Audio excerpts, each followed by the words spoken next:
This is Lewis Hart for The Ring magazine. I'm joined with promoter Ben Shalom here in Manchester, ahead of not ahead, but we've just had I don't even know how to describe that press conference. In sort of drama from top to bottom, obviously capped off with a very, very spicy face-off. Ben, talk to me about what has just happened there. You know what? I thought we got away with it. When we got to the face-off, I was like, what a press conference. Nothing went too crazy. It was an unbelievable press conference, to be honest. And yeah, I wasn't expecting it. I didn't actually know what it was. I thought it was worse than what it was. Yeah. So to find out that it was an egg, I'm not saying it, condone it, but it's better than anything else. Mm-hmm. And we know why it's an egg. Yeah. But yeah, mad ending to a mad day, and yeah, hopefully we keep them apart on Thursday. Obviously, I know like it is what it is in a sense, but this is all great building for just an incredible fight. Like. Chris hasn't done that to sell a fight. Yeah. Okay. This fight doesn't need selling. It's gonna. I've never seen anything like it. The numbers are just out of control. He doesn't need to sell a fight. People forget everything was about Conor Benn that week that happened. No one thinks about what Chris Eubank Jr. went through. Mm-hmm. The weight cut to unnatural limits. The fact that he never fought, the fact that he never earned a penny, the fact that he stopped his career, the fact that he had to then go straight back into another camp. Then we saw what happened because of all that with the first fight against Liam. And that's been building heavy. In no way am I condoning it. But this isn't about the fathers. This is about a rivalry between these two that has built over 2.5 years under extremely controversial circumstances. And look, there was a reason why he wouldn't tell any of us what he was going to say today. We asked him, me, his girlfriend, his manager, but he knew probably that we'd have stepped in his way. But look, once I found out it was an egg, I think we move on, and a crazy ending to an unbelievable press conference. There is a lot to dissect from that. I've seen various videos. I'm sure various videos will go out. From your point of view, what was going on? I saw Eddie Hearn pushed you. He did push me, didn't he? Yeah, he did. Yeah, there's a clear evidence there. He goes up and pushes you. What was the reason for that? I've been pushed now by Frank and Eddie. Unbelievable. What was that for? Like, what was the reason? I don't know. I might need to report him. Obviously, at the end, I think at the start, in fairness to Eddie, he thought it was a glass. Yeah. He didn't realise it was an egg. Mm. He's lost his head. He's trying to whatever. It wasn't about him. It wasn't about me. And he's just come for me. So, look, he's calmed down now. He's calmed down now. What did you say to him when he done that? I said, what's it got to do with me? Yeah. He knows that Chris does what he wants. Chris has worked with. He knows that Chris does what he wants, and at the end of the day, I think now that he knows it's an egg, I think he's calmed down. Yeah. There was also, I think I saw a video of Nigel grabbing Junior by the throat as well, which was. I didn't see that. Yeah, there's like I was looking at loads of different footage. I think Nigel just goes around the back and stuff. I think they're very angry by nature, and I mean it in a really respectful way. They are constantly ready, and. Look, tempers went too far there, and Chris shouldn't have done what he'd done. Mm-hmm. That's as simple as that. I think we have to put a lid on it now. Yeah, I did want to ask you about a few points you raised at the press conference. I guess what was the deal? You were saying that Conor Benn, he wanted the same money for the first fight and the rematch. So we got offered to take a deal which we took, which was if we win, we earn more money, but if you lose, you earn less money. He decided he didn't want that deal. He wanted the same money either way. For me, if that doesn't show unconfidence in a result, and I wasn't going to mention it, it was just the way they were going on, the confidence they have, the way they've done over in the contract, the fact that just a load of nonsense. So the reality, it shows. Chris took the deal where he'll lose out if he loses and he'll win a lot more if he wins. That's the confidence that we have. They don't have that confidence. They don't believe they're going to win. Yeah. You truly believe that? You truly don't think they'll win? Eddie knows Conor Benn's not going to win. Mm. Yeah, it's interesting what you said there as well about when Nigel was talking. You know, you had a thing to say about sort of Conor not boxing above British level.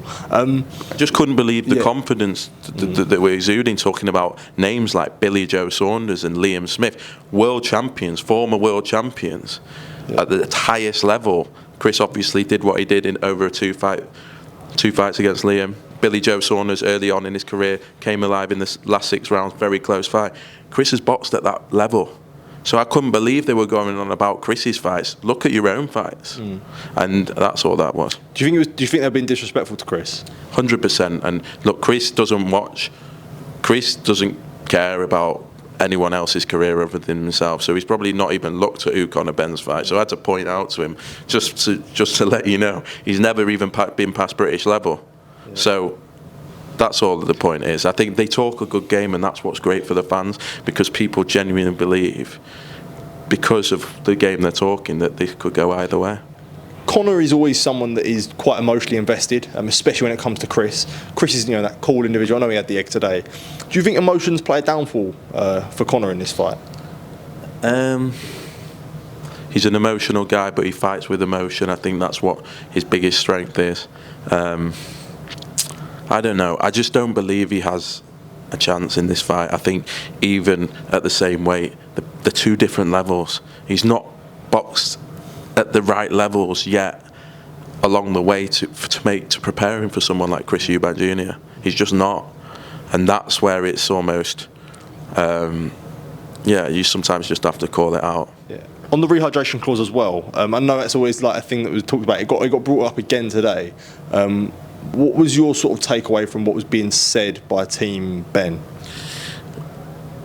They're saying, "Oh, we agreed to it." Yeah, it was put in 24 hours notice. Chris asked, "Could he earn any more money from the situation?"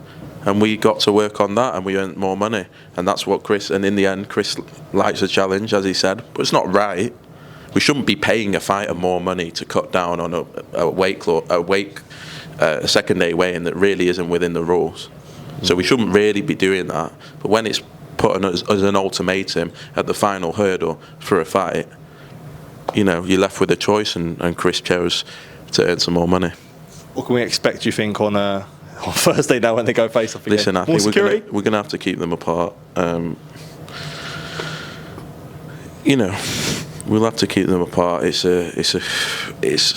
what happened today was unbelievable in many ways and shocking in other ways.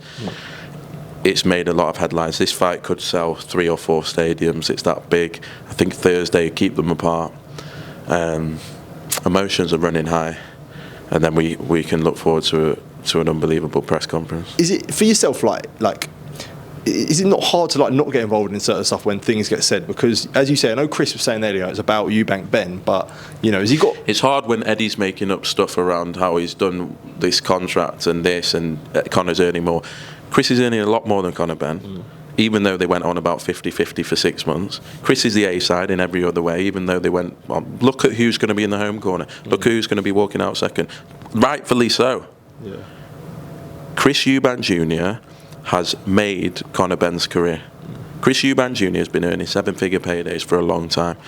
This is the first one for Conor, and it's a big payday because of the rivalry. That's it. And fair play to him, and good luck to him, and I'm happy for him. But this is built off Chris Eubank Jr. Lots to dissect as well. Viddal Riley against Chev Clarke on the undercard.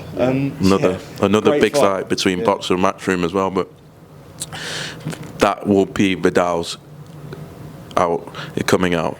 Tottenham Hotspur, he's from Tottenham.